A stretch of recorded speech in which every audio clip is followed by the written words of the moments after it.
Assalamualaikum warahmatullahi wabarakatuh. Jumpa lagi dengan saya, Dr. Abdul Malik Setiawan di channel Fakultas Kedokteran YouTube. Hari ini saya akan menunjukkan bagaimana caranya submit artikel di jurnal internasional. Dan saya juga akan menunjukkan bagaimana jika artikel kamu ditolak. Nah, sekarang saya sudah masuk ke websitenya MDPI, jadi saya akan share pengalaman salah satu artikel saya yang di reject ya. Nanti di video selanjutnya saya akan menunjukkan bagaimana yang diterima. Oke, jadi ini adalah Cell ya, Cell nama jurnalnya di MDPI, publishernya ya. Cell ini terindeks Scopus ya. Ya, saya akan tunjukkan nanti terindeks Scopus dan memiliki kuartil 1 atau Q1 ya. Jadi ini saya tunjukkan bagaimana cara melihatnya. Nama jurnalnya Cells ini ya, CLLS. Nah, di Cells ini site score-nya 9,9 ya, dan dia termasuk 84% ya kuartilnya, persentilnya. Artinya dia masuk Q1. Jadi Q1 itu antara 75 sekian atau 76 sampai 100%. Jadi dari 220 jurnal di area biochemistry, genetic and molecular biology, dia menempati ranking 35 ya. Ini menunjukkan bahwa dia Q1. Karena kalau kita lihat ya, 221 kalau dibagi 4 itu berapa? Berarti kan 55 ya. Artinya nomor 1 sampai 55 itu masuk Q1. Nanti nomor 55 sampai 110 itu Q2. 110 sampai 160 nah itu Q3 dan seterusnya. Tuh, oke.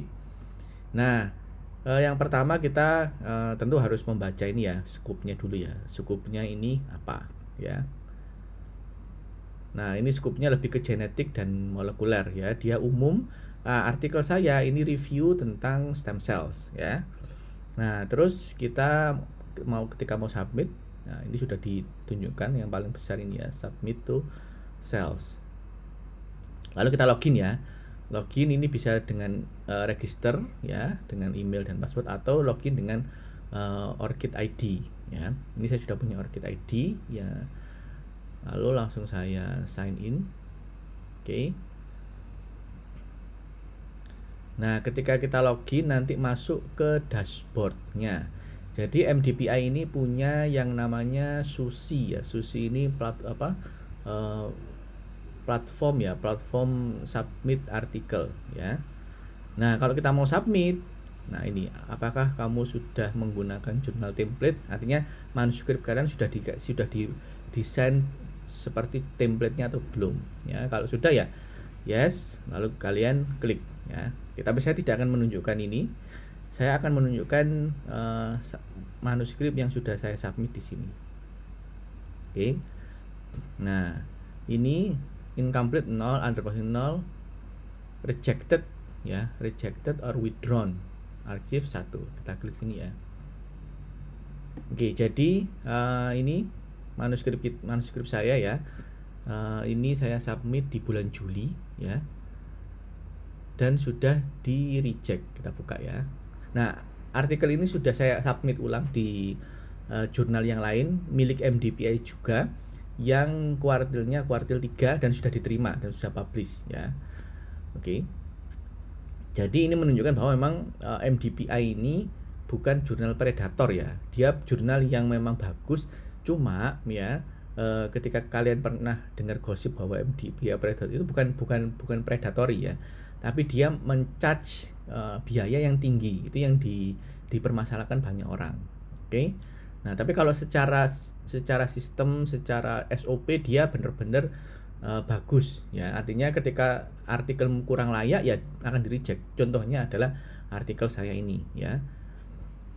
Oke, jadi saya akan menunjukkan bagaimana prosesnya ya. Jadi ini ya, ini decisionnya ya, reject and decline submission. Artinya artikel saya di reject dan tidak diterima untuk disubmit ulang di jurnal ini, jurnal Cells ini ya, karena dia ini Q1 dan memang dia hanya menerima artikel yang berkualitas ya. Nah, ini apa yang dijadikan alasan dia, review sangat sempit ya dalam skupnya. Jadi memang review saya ini memang sangat spesifik ya, sangat spesifik. Dan secara umum hanya membahas metode diferensiasi MSC ya, memang topik saya yang saya inginkan ini. Kenapa kok sempit ya? Karena misalnya ini bagian dari sub section atau bagian dari subbab dari tesis saya. Jadi saya disuruh supervisor saya untuk publikasi ya. Udah saya publikasi aja ya. Nah, ya seharusnya review itu yang general ya. Bukan general, dalam tapi luas, itu review yang bagus ya. Nah, kalau saya reviewnya tidak terlalu dalam dan juga tidak terlalu luas karena memang banyak bagian dari literatur review, dan literatur review ini sudah ada satu artikel juga yang sudah saya publikasikan. Jadi ini dari satu literatur review saya publikasikan 2, bahkan mungkin bisa 3 kalau misalnya saya mau. Tapi yaitu konsekuensinya tidak bisa mencapai key yang tinggi ya. Terus kemudian diskusinya kurang ya. Setelah itu tidak ditulis dengan bagus ya, dan tidak menghasilkan informasi yang baru bagi pembaca. Artinya saya hanya mengambil dari berbagai penelitian, kemudian saya taruh di tempat saya paraphrase ya, tanpa ada informasi-informasi yang baru. Nah, selain itu beberapa review yang mirip-mirip juga sudah dipublikasikan. Oke. Terus kemudian memang punya saya ini memiliki grammar yang kurang bagus ya. Nah, tapi bagusnya adalah ketika saya submit di sini di jurnal Q1 itu saya mendapatkan banyak sekali komen dan suggestion. Artinya komen dan suggestion ini bisa saya gunakan untuk mengimprove manuskrip saya. Jadi ini ada 1, 2, 3 ya. Ada 3 reviewer bahkan ya. Jadi kita buka satu-satu ya. Reviewer pertama dia bilang apa? Oke. Open review, dia nggak mau disebutkan namanya. Nah, dia bilang extensive editing of English language required. Jadi butuh banyak perbaikan dalam bahasa Inggris ya. Dan dia tidak memberikan komen yang cukup bagus ya. Nah, ini adalah hasil review dari si reviewer pertama ya. Banyak banget lumayan. Jadi submission 26 Juli, 4 Agustus sudah direview. Berarti kurang lebih sekitar 1,5 minggu ya, atau 10 harian lah. Jadi sangat cepat sekali MDPI. Ini bagusnya MDPI. Kita lihat yang kedua, reviewer yang kedua. Jadi yang pertama tidak terlalu terimpress ya. Reviewer kedua moderat ya. Mungkin orang ini dia bukan berasal dari negara dengan bahasa Inggris sebagai bahasa utama. Nah, tapi dia banyak sekali komen dan suggestion ya. Nah, numerous grammatical error correction are suggested. Jadi meskipun jurnal kita ditolak ya, tapi kita mendapatkan banyak review. Jadi ini kalau saya bilang review gratis. Caranya gimana? Kalian upload saja ke jurnal Q1 ya, yang cepat, yang kira-kira cepat kayak MDPI atau Frontiers, itu cepat banget. Kalian tahu bahwa ini mungkin akan ditolak, enggak masalah, tapi kalian akan mendapatkan review yang bagus. Bahkan bisa dibilang saya kurang dalam proofreading ya, tapi dengan di-upload ke sini, maka ada reviewer kelas internasional yang membantu untuk memproofread punya saya ya. Ini contohnya banyak sekali. Lalu yang ketiga,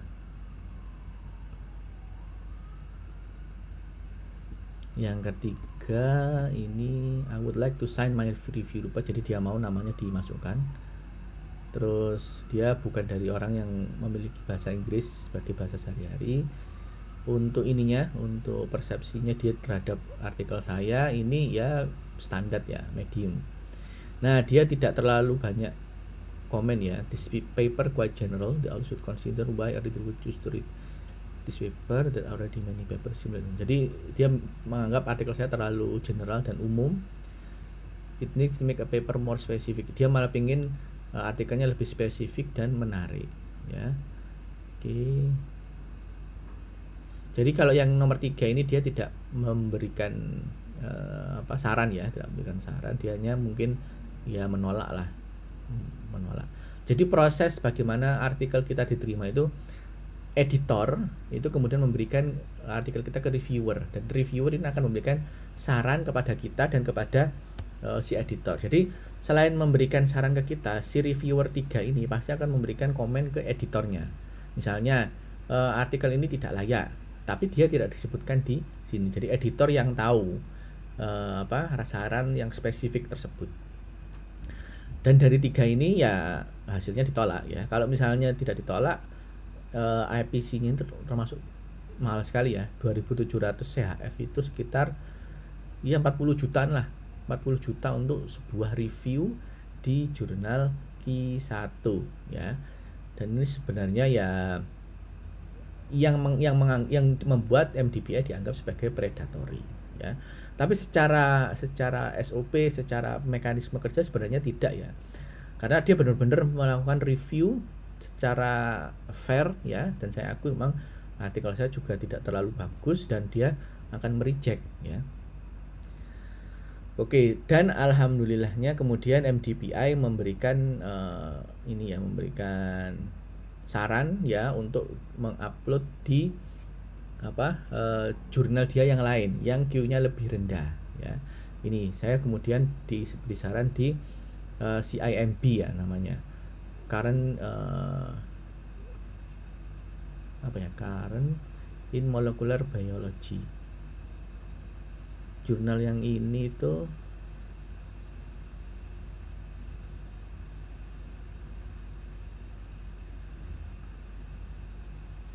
ini saya klik dulu ya.